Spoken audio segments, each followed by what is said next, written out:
Hi there, Henry from 911 Virgin, Porsche people in Uxbridge. Welcome to another video. I thought I'd do a video on this. I've sort of said a few times that we sell quite a broad church of cars. Obviously, 99% of them have got a Porsche badge on the bonnet, so in that sense, it's a very narrow church. But in terms of within the Porsche range, we cover kind of everything really, from we'll get cars from the late 70s through to pretty much the current day, and this is very much pretty much the current day car. Porsche 992 Carrera S. It's 10 weeks old or thereabouts. It's done 550 miles. UK supplied, full manufacturer warranty, so to all intents and purpose it's kind of almost a brand new car, but with a bit of a saving in terms of the money, so not a bad buy for somebody. I guess kind of why people sometimes say, well, why would you get a car so new? Sort of number of reasons really. I mean, sometimes people place an order for a car and there's quite a long delay between placing the order of the car and actually getting it, and circumstances change in the interim. For whatever reason, they decide it's maybe not something they want anymore, and so end up selling it. You also get maybe opportunity arises for someone. We have quite a few people who, with properties, maybe they're waiting for a property, looking to buy something, and don't think they're going to buy, place an order for a car, and house will come through or whatever, and they then decide, okay, look, we're going to go ahead and make the purchase. And then there is another category. Some years ago we took a deposit off somebody, and we were chatting, and he used the phrase, better to ask for forgiveness than permission. We never saw him again, and this is potentially one of those cars where somebody purchased a car without necessarily discussing it with husband, wife, girlfriend, boyfriend, partner, whatever, and the other half wasn't massively over impressed by the fact that a new Porsche turns up, and so to save the relationship it's easier just to say, okay, well, I'll sell it, and hence we've got the car. So yeah, if you are thinking of buying it, just ask the other half first. Just run it by them just to make sure that they're not going to be too shocked. Now, I mean, I'm very fortunate in that Mrs. Henry loves her Porsches, and so actually, it's often she that'll say, "Well, go on, get that bought," and so as long as she's driving a nice Porsche, she's happy, and so a happy, balanced marriage.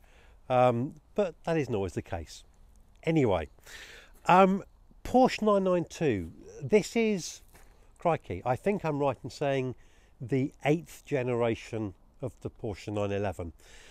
It's certainly it's the current car, and it's kind of interesting how they've evolved. They're still, very true to the original 1963 concept in terms of engine in the back. It's a two-door coupe, and visually you can sort of see the styling cues from those early cars from the 1960s through to this. It's not such a radically different car that you couldn't see what it's supposed to be, and so in that sense I think it's both a blessing and a curse for the designers. They've got to try and make the car current, but they've also got to sort of pay homage or respect the initial 911 concept in terms of the design, and I think they do a pretty good job. It's a very, very handsome car, and it's still a 911. In terms of sort of engine and power and so on, when I was born in 1966, I do the maths, and so car-wise, kind of the 1980s were my thing. And back in the day, if it said turbo or 911 turbo, it was a 911 with a turbo in the back of it. In fact, we used to advertise everything. Golfs, if they had multi-valve heads, they were a 16-valve Golf, not an 8-valve Golf, so you put 16-valve on the back of it.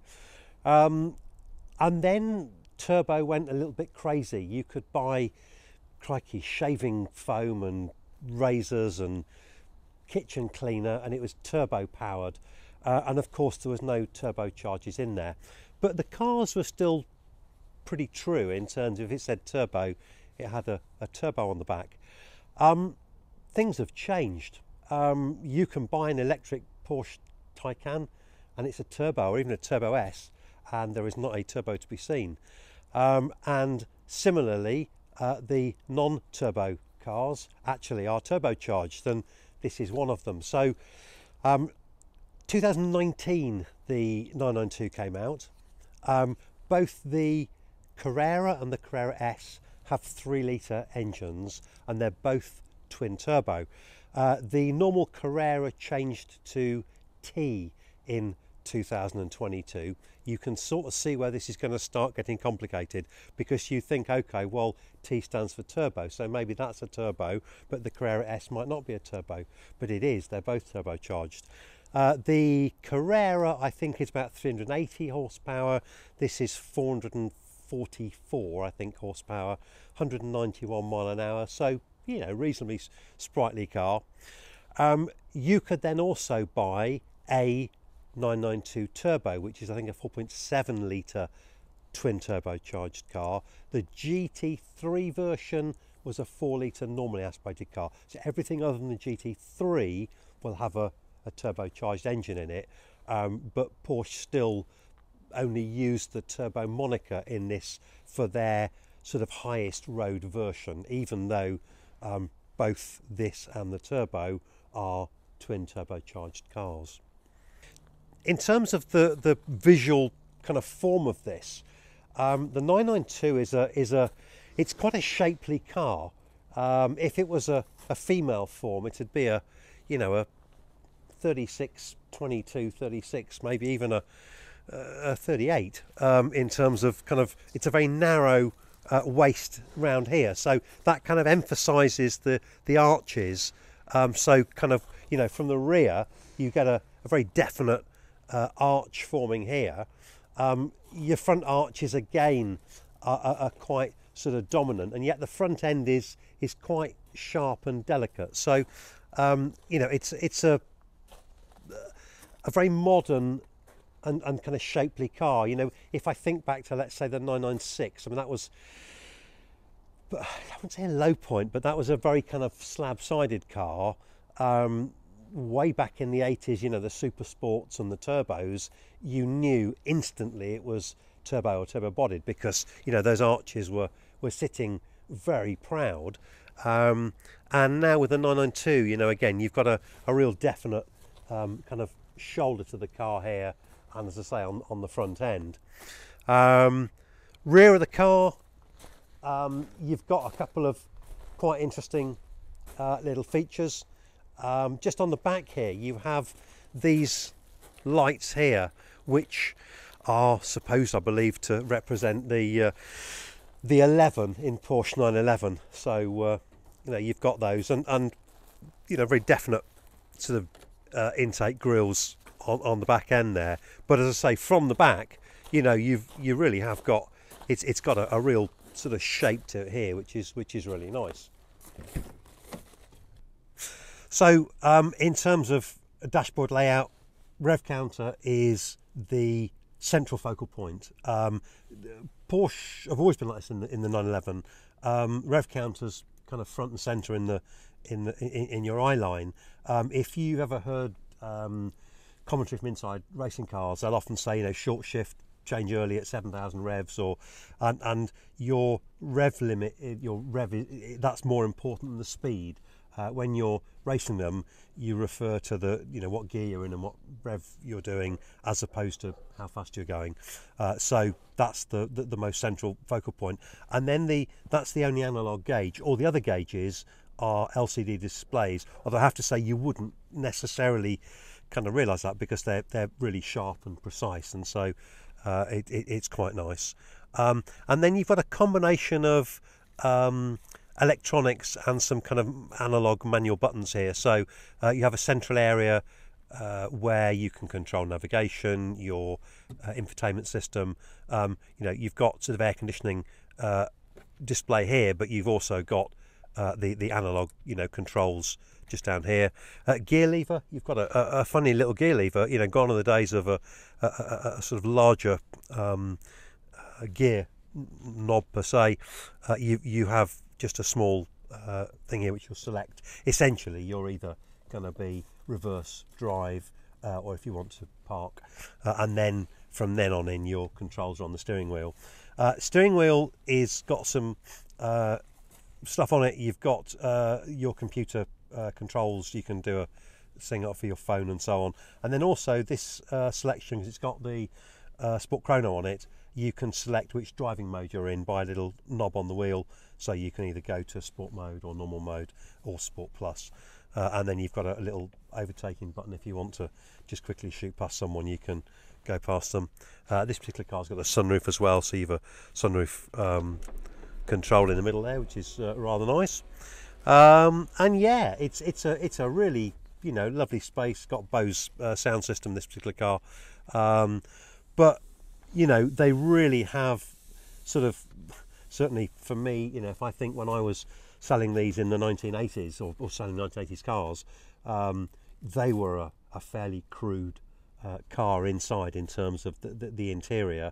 I think probably the 3.2 Carrera, if you take that as your sort of early 60s car in effect, then you had the 964, which mechanically first the modern cars, and your suspension started to behave itself. It was a much more torsionally rigid body shell, ABS brakes and so on. The 9.9, but it still looked like a 3.2 Carrera with coloured coded bumpers. 993 then became a visually more modern car, but the interior was still fairly old. The 996 then the interior became a bit more modern. 997 started to evolve and again become more modern still, and then 991 and then into the 992, and the 992 really has, you'll have to forgive the workshop, they're obviously working with something in the workshop there. 992 is very very modern, and yeah, a really super interior.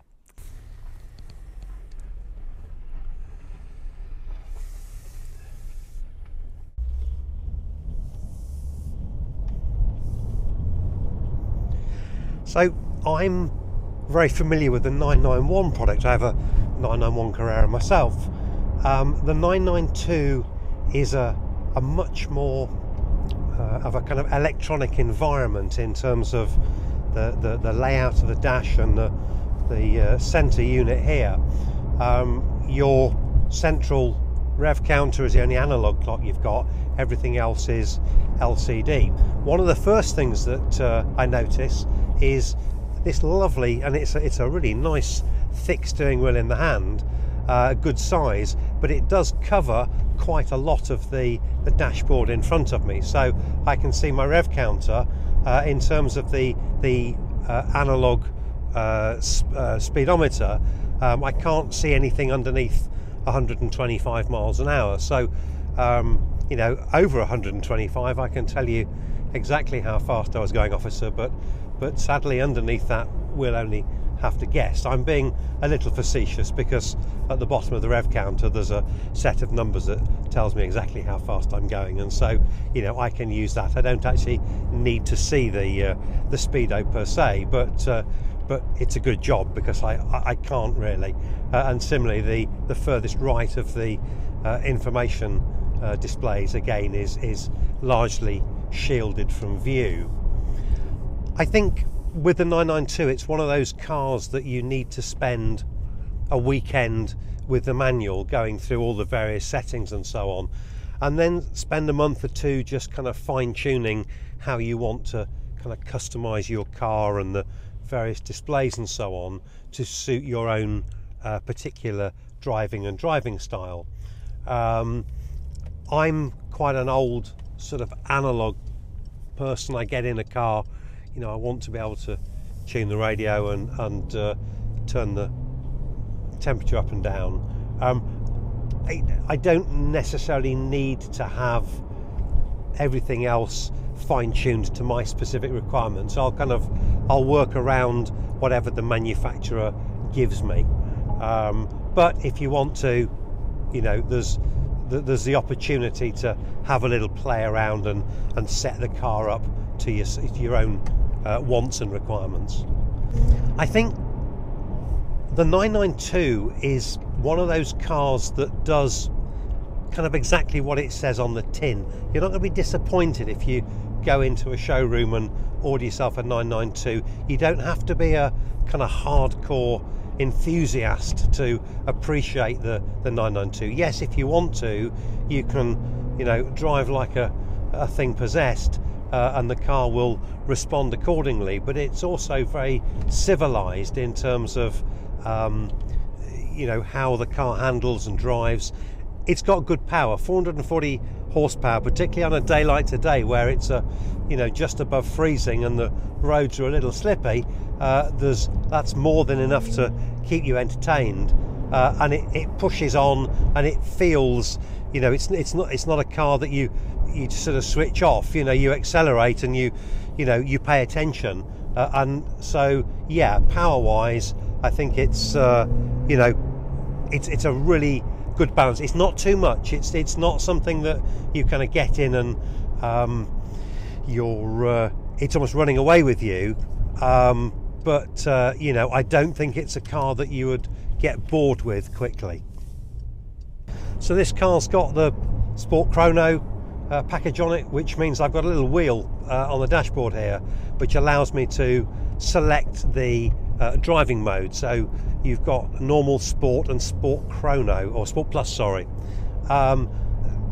The sport I think it's probably where most people will keep the car for normal use. It gives good throttle response, gear changing is sharp. The sport plus is, if I'm being honest, for me it's almost a little bit crazy for kind of normal road use. It's a track day. I guess if you really were wanting to push on somewhere, you might slip it in Sport Plus. I tend to find it holds the gear a bit too long for my liking. My 991 is exactly the same. I end up changing up the gear before the car does in Sport Plus mode. And then you've got a little button in the middle of the wheel here which puts me into Sport Plus. It's like an overtaking button. It gives me, I think, 15 seconds of Sport Plus. I can make an overtaking move and then it'll flick back into whichever mode you had selected previously, so sport or normal. And that's quite nice. If you're in a queue of traffic and you want to get past, you can do that. So I think that's a good feature. This particular car, 8-speed PDK gearbox. They are a fantastic gearbox. The PDK's been around a long time. My own 991 is a PDK gearbox car, and yes, the absolute purist will want a manual gearbox, but I have to say that the PDK is, well, it's a quicker car than the manual gearbox. I can change gear in this PDK faster than you can change in a manual car, so your 0 to 60 times are going to be quicker in a PDK, and it tends to hold the power on as you're going up to the rev range. So in a manual car, you engage the clutch, you change gear, you come off the clutch, and in doing that, your power curve, it's like a sawtooth. It drops off a little bit and picks up again. The PDK is a smoother line, so you're not coming off the power to make the gear change. It's done instantaneously whilst keeping the power applied. So in that sense, they're, in the real world, I would say they're a quicker box than a manual car. You've also got engine braking on the downshift, so as you come down a gear, the car will slow down on the PDK gearbox. The paddle shift which we have on here, it's quite a short engagement on the paddle shift. So my 991 has a slightly longer travel on it, and it feels more like a mechanical gear shift, and it isn't. It's still electronic. There's no mechanical link between the paddles and the gearbox, but this definitely feels like a switch, as opposed to, it's not trying to kid you, it's not trying to pretend that it's a mechanical gear change. And it's not such a criticism, it's just something that you notice. And then the gear selector itself is a small button, so the theory is that basically, I mean, you put it into drive and then you just leave it there. You're not actually ever changing as you would do. I think previous incarnations of PDK and Tiptronic, they've used a more normal gear lever, but they don't need to. A lot of cars now are going for this mechanism here, and it's fine. Your changing is all done on the steering wheel when you change it. You don't need to touch that at all.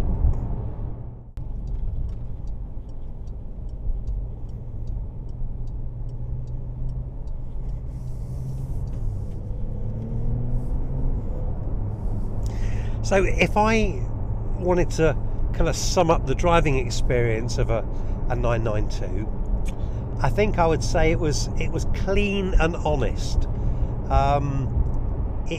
It doesn't have any nasty attributes. There's nothing about it that you sort of think, oh, that's a bit. It's kind of safe, but not in a necessarily boring safe. But it's a safe drive. You've sensed that the steering is maybe slightly duller than I would like.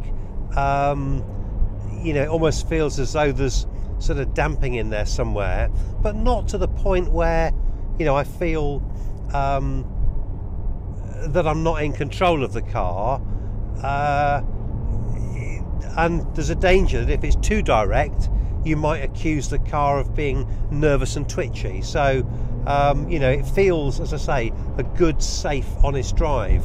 And I think it's Porsche have done very well in terms of designing a car which has mass appeal and that can be used on a day. Porsches have always been, they're a daily use car. This isn't an uber rare Lamborghini or some exotic supercar that comes out on high days and holidays.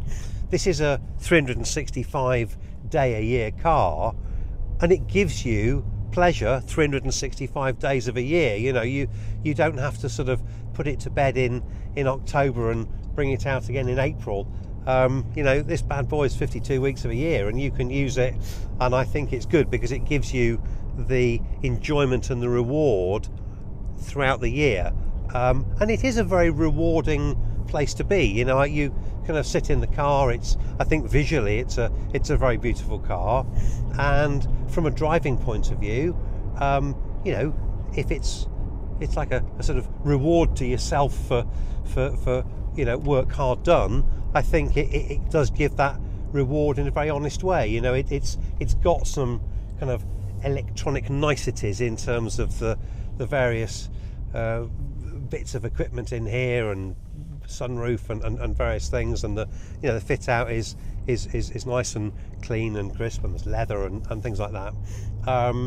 But it doesn't feel as though there's too much between kind of you and the road. It still feels an honest car to drive, and it's kind of clean and fresh, and I kind of enjoy the drive. It's engaging but not too demanding. When you push on, particularly on a slippy November or December day like today, you've got to have your wits about you. If you wanted to, you could get yourself into some trouble, and it's not a slow car, but it's not something that's sort of horribly scary. You're not driving it and you're in fear of it, but when you push through, you do just have to pay attention, because it has definitely got some beans. I find Porsche's how they've evolved quite interesting, how they've embraced the modern era and the modern car while still remaining sort of true and faithful to the early concept of a 911. And I know, you know, people say, oh, well, they're water cooled, not air cooled, and this, that, and the other. But you know, I think fundamentally, I think, you know, they're not just badge engineering a car and calling it a 911.